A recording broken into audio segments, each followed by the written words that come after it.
Alright, this video I'm going to do is about the Carter AFB slash Carter 9000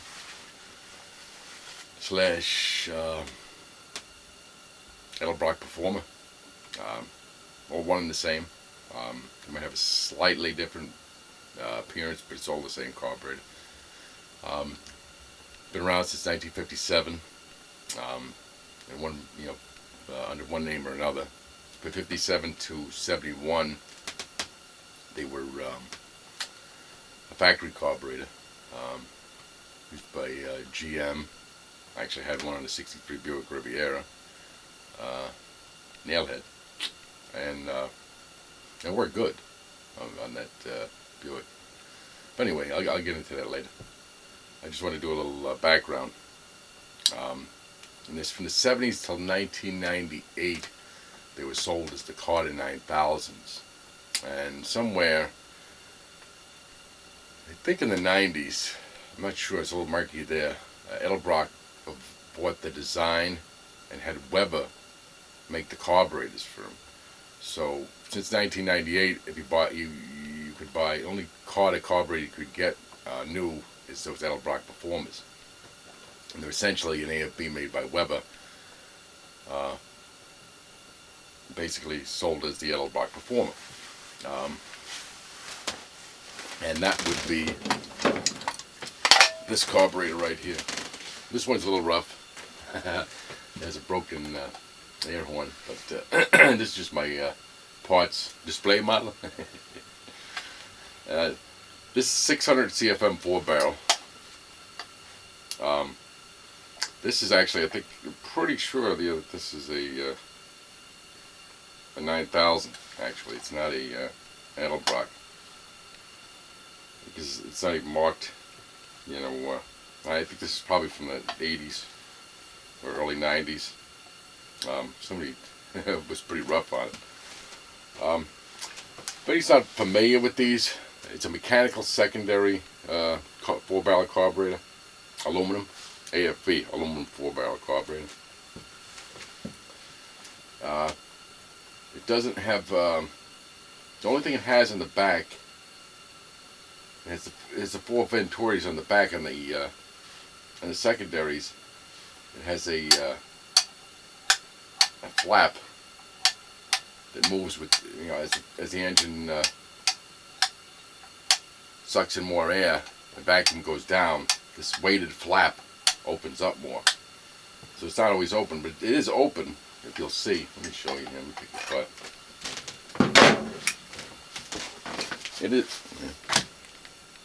It is always open because it has that little hole right there in this gap. But as it opens, unless vacuum comes in, more air, it flaps open like that. But other than that, the secondary is the top. Like, say, I don't know if you ever seen a Carter ABS. It has an actual air valve on top. This does not have that. It's open.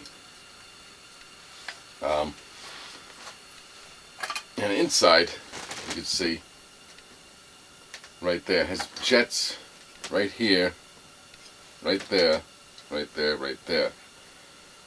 And has these Venturis right here. And aside from that, it has the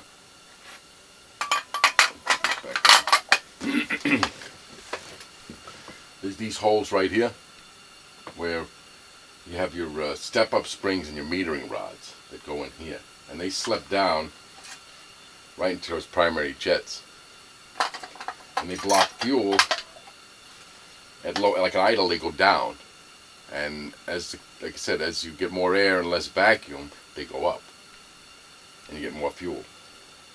The only other thing that affects how it works, like I said, is this flap right here and the pump, the accelerator pump.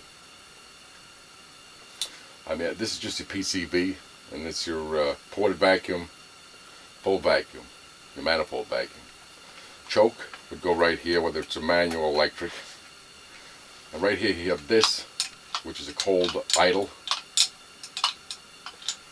because you have a regular idle screw, and then you have this here, which hits that and is like a cold idle step, because it like hits that. It's like a step, and it goes like that, and then once the engine's warmed up, it doesn't do anything. It works pretty well. I'm just going through the basics of it, so I don't know how many. I mean, a lot of people may be familiar with it, so, but I figure, I mean, I understand these pretty well. I've rebuilt them like at least 10 times, maybe more. And of all those, I've driven almost every rebuild. And that's what I want to get into. And this is why Freiburger is wrong about Holleys. Now, I'm not saying this is a Holley versus Edelbrock versus anything, and that Freiburger is not completely wrong about Holleys. Holley are great racing carburetors, and they can be decent street carburetor too. But for the average person who just wants to get a carburetor because maybe they never had a carburetor, they don't know too much about carburetors, right? But they want to, have an old school look and have a carburetor. Holleys aren't the greatest carburetor to give a beginner. And I'll tell you why. When I was much younger, I had several cars with quadrajets, with thermo quads, Holleys, some with 2 barrels, some with 4 barrels, and a couple with Carter AFBs. And the ones with the Carter AFBs, no problems with the carburetor whatsoever. None. I mean, absolutely not. Nothing. Now granted, I think I got lucky. The cars I got were at lower mileage. I did have a higher mileage quadrajet car that I had to rebuild the quadrajet, and that was kind of a pain. It took 2 rebuild kits because I'd never done it before. Like I said, this is a long time ago, and more than 20, at least 20 years ago. And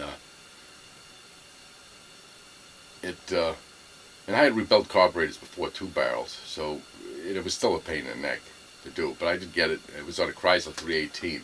It was original carburetor to the police cars, and I had a police car, a 318, and they had the quadrajet. Once it got rebuilt, and I got through the pain of rebuilding it, it ran pretty good, till I broke the rear end. But that's another story.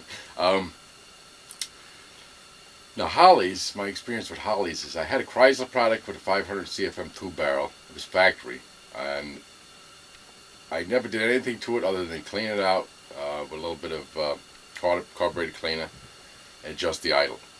That's it. Never played with anything else. Made sure my vacuum hoses were good. Well, I was in the Hannaford parking lot one time. This is about more than 25 years ago. And stopped the car. Just thought it made a funny noise. My mother was in the car with me. So I said, well, I didn't see anything, so I turned the ignition. Well, next thing I see is flames coming out from under the hood. Yes, it was on fire. And thankfully, for some reason, I had a blanket in the trunk and was able to snuff it really quickly, and I was able to drive home. But that was my first experience with Holleys and car fires, but not my last. I had a Trans Am. It was an 84. It was rebuilt. I believe it was either a really well-built 350 or a 383. I never actually got a chance to find out because it was a really strong, 350, or possibly a 383 because it wasn't original to the car. And I only had it for a few weeks. I had got a Holley for it because the carburetor that was on there was a mess. And I read all the information. This was after I had rebuilt a quadrajet and rebuilt the thermo quad, rebuilt several 2 barrels. Read all the information on Holley, checked it out, looked inside of it, replaced the gasket, put it back together. I didn't do too much other than replace the gaskets and check to make sure everything was the way it was. Put it on the car, tried to adjust it to get an idle, okay, and it caught on fire. And I couldn't put it out. I tried to put it out with a wet robe. It still wouldn't go out. Thankfully the fire department was only down the street, and they were able to hose it down. I had to sell the car at a discount because of the electrical getting burned up. So, now I'm not saying that all Holleys are bad and all going to catch on fire, but that's just my experience, and not particularly good. My experience with Edelbrocks, I have a 305 powered Impala, 1979. It's my daily driver. I've been daily driving for 4 years, and for those 4 years, it's had an Edelbrock Performer on it. And once that I've rebuilt, 4 barrels. And I live in the Adirondacks, okay? It gets cold here. It gets like 20 below here. You know, that's not unusual. And I can go out there when it's 20 below, pump that gas, 3 times, maybe 4, and it'll fire right up. I mean, instantly. It'll fire up faster than my fiance's 2006 Honda CRV, okay? It just boom. Instant you turn the key and it fires. In fact, I've not had very few cars that start that easily. I mean, it's testament to the GM's HEI, I'll give it that, but I also rebuilt that distributor. But my point is, I drive it in extreme weather. I drive it in the heat of the summer. I drive it in the extreme cold. And I don't use a heat tube. I do use a larger air cleaner, so that it soaks up some of the heat from the engine. And also I've got it designed to sit over the one of the exhaust manifolds, so it gets a little bit of heat from that once it warms up, and that helps, rather than have like an open air cleaner, which would seem to make drivability more of an issue. But aside from that, and adjusting the springs and the metering rods a little bit, because sometimes I adjusted jets, but I found out it's easier just to change the springs and metering rods for the winter, and that's about it. It doesn't seem to have much of an issue. And I drive a lot. I mean, I drive, at least, I'd say about 4,000 miles a year, 5,000. And it's all urban driving. I don't get on the highway much. I just drive, I drive over the mountains a lot, which I have no issue with whatsoever. And I do a lot of urban driving, a lot of like suburban stoplights. No problems, no issues. Every month or so I got to spray it out with a little bit of carb cleaner. Otherwise it'll get like kind of black after like say 4 months or so. That's it. I mean, it's a fantastic carburetor for its simplicity and its ability to work just as well as like fuel injection. I mean, people think carburetors work so horribly, but they don't. The gas mileage could be better, but I couldn't blame it entirely on the carburetor. I have with me in it, the car and gas, it probably weighs a little under 4,000 pounds, 3,900. It's got a turbo 350, 256 gears in the back, and a posi, no less. And, with a 305, my gas mileage is probably about, I would say, I average about 13 or 14, I could live with that, it's not horrible, but it's not great. Yeah, if I had a 4-speed, I had an overdrive, if I had a little bit better gearing in the back, I probably would get 16 or 17. But as it is right now, I get pretty deplorable gas mileage because of the gearing. Especially in an urban environment, you really need those, the gears. I don't have them. Now, as far as the simplicity of these carburetors, I'll give you an idea. A Holley 4160, or 1850, one of the most common Holley carburetor, 4-barrel, has, let's see, I think it's about 140 parts to it, maybe 130, right?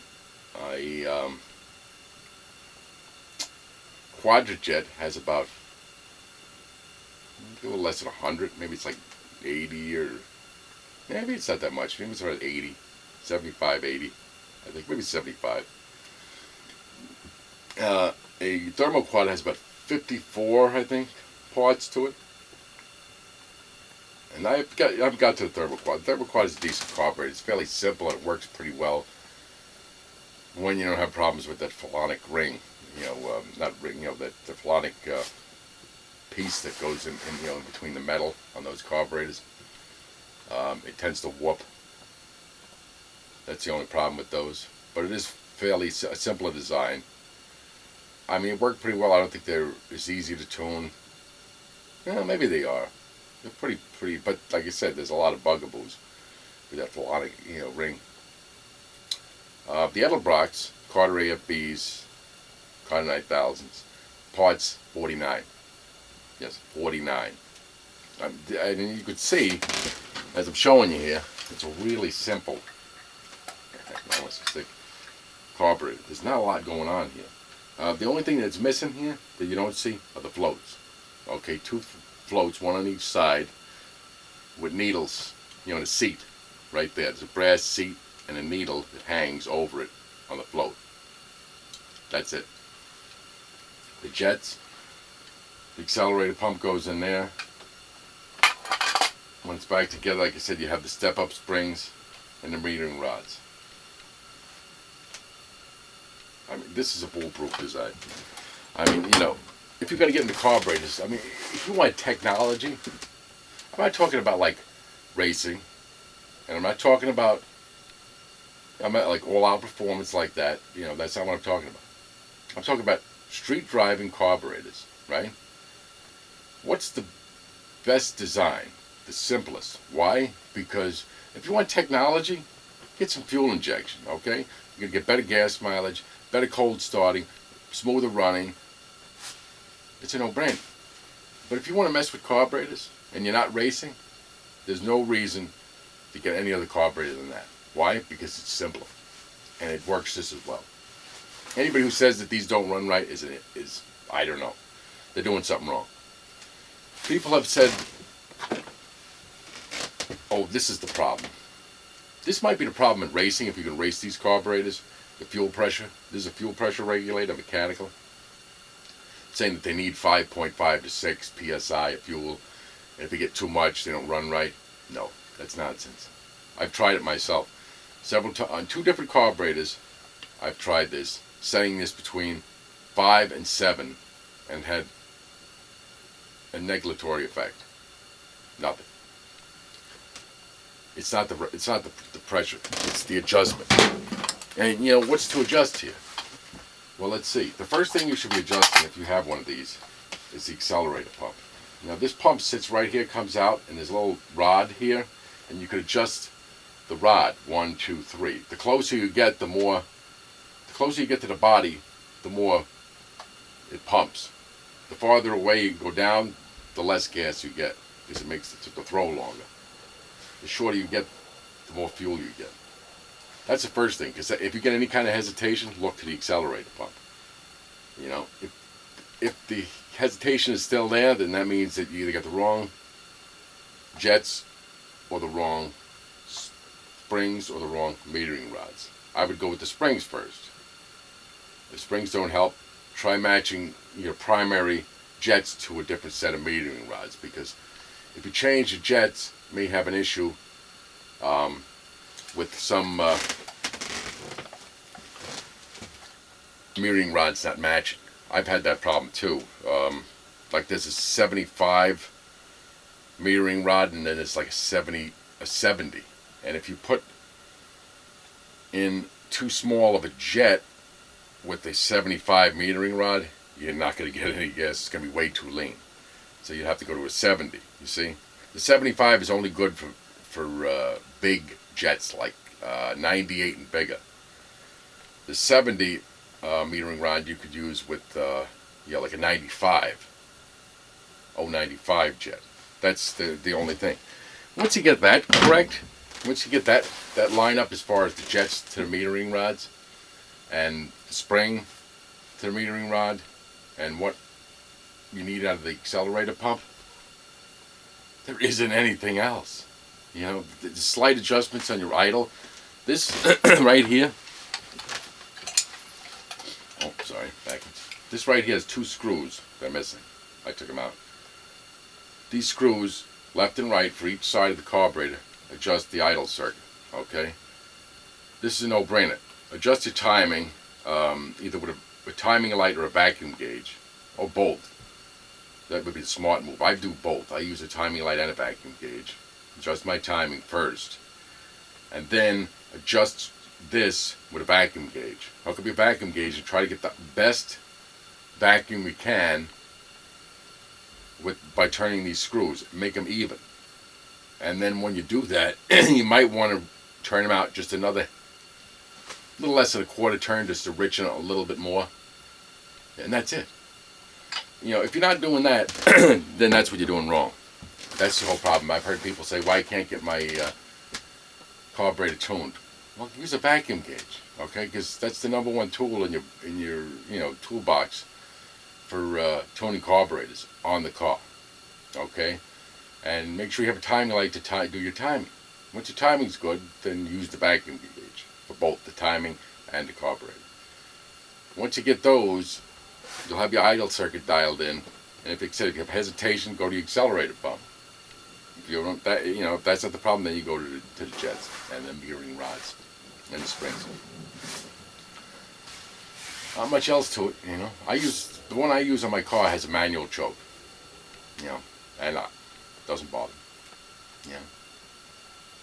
I mean, you know, maybe I'm a carbureted guy. I don't know. I've had a lot of carbureted cars, but and that's my whole point. And this is my point with Freiburger. You know, the reason I mentioned Freiburger is because I watched a lot of Roakill. You know, I love those guys. Love Roakill. Freiburger's great, but he's a Holley fan. Okay, and herein lies the problem. Every time he wants to put a carburetor in a car, he grabs a Holley. You know, the problem I have with that is that he's making everybody out there, you know, especially newbies, people who don't know anything, you know, about carburetors, think that Holley's the greatest street carburetor. Oh, you want to run on the street? We'll put a Holley on it. Yeah, we'll be ready to go. No, Holley's the last carburetor you should grab for the street if you don't know what you're doing, okay? Because they're too complex. They leak from the gaskets on the metering blocks. A well-known well-known issue with them. There are problems with the O-rings if you take them apart. I could take this carburetor on the car. If I want to change my jets, I disconnect my linkage on both sides, take out the screws, and that's it. I could take it off, turn it upside down with the floats and the metering rods, sit it down, go, take these dividers out, because they sit over the jets, and then I take my jets out and put new jets in, put the dividers back in, stick this back on, with the same gasket. Never will leak, like ever. I've never had these Edelbrocks leak. And I said I use it, you know, in cold and hot, and, you know. Whereas Holleys, they've been known to leak. So, like I said, I'm not here to diss Holleys. Holleys, like I said, are great for racing. You know, they're great for real performance. But for the average person who wants a cruiser, I wouldn't recommend one. I would recommend, you know, Edelbrock Performer. You know, like I said, they may not work out of the box. You might have to adjust them. But like I said, you just have a vacuum gauge. You can buy the kit. It's like $25. You know, brand new. Comes with a nice vacuum gauge and the T's and the hose. You know. So, and my word to Roakill is, you know, try using some other carburetors, okay, other than Holleys. Because not everybody uses a Holley carburetors on the street, and they're not the greatest street carburetor anyway. The best street carburetor for gas mileage is, you know, the Quadrajet. But for ease of use and tunability, that goes to the Carter AFB Edelbrock Performer, because they're just a simple design, easy for everybody to understand. That's all. You know? Like I said, you know, I love them. I think they're great. They're so easy. I bought like, I don't know how many, at least 4 or 5 of them, you know, and rebuilt them all, sold some, and still run them, you know. I wouldn't swap them out. If I did go to a different carburetor, I would go buy a Carter ABS, because it has the air valve, you know. Only because I drove a car with a Carter ABS a long time ago, and it did seem to have really good throttle response, you know. But it's basically the same design as this, except it has the air valve, you know, on top like that, instead of just having this swinging, you know, piece down here. There's a name for that, but I can't think of it right now. I want to think of it, but I can't. But like I said, it's like a swinging valve, swings the vacuum in the air, that piece down below, and allows more air to come in. But, you know, some of this is, like I said, I like the Edelbrocks for the simplicity and their day-to-day performance. For me, they work great. You know, it idles good, you know, and it runs. Gets me where I got to go. And that's what I'm basing on. I'm not basing on quarter mile times or anything else. I'm basing on a daily drive of 4 years. That on carburetors that I've rebuilt. These are not out of the box. I've rebuilt several of them. I've run 500 CFM. I've run at least two or three 600 CFM Edelbrocks. Electric choke, manual choke. And they all work great. No problems. And I can just say, and like I said, for the street, that would be my first choice. That's all. It's a little informative video. Like I said, I'm not trying to knock Holleys. I just don't think they're the greatest street carburetor for the novice user. Even for somebody who knows a little bit more and doesn't want to deal with the hassle. If they're not racing or something. If you're gonna race, okay, yeah. I haven't raced in years. I used to street race. I haven't in a number of years, and I'm probably not good at street race. I might hit a track one of these days, but I haven't done that in a long time. And that's it. Thanks for watching.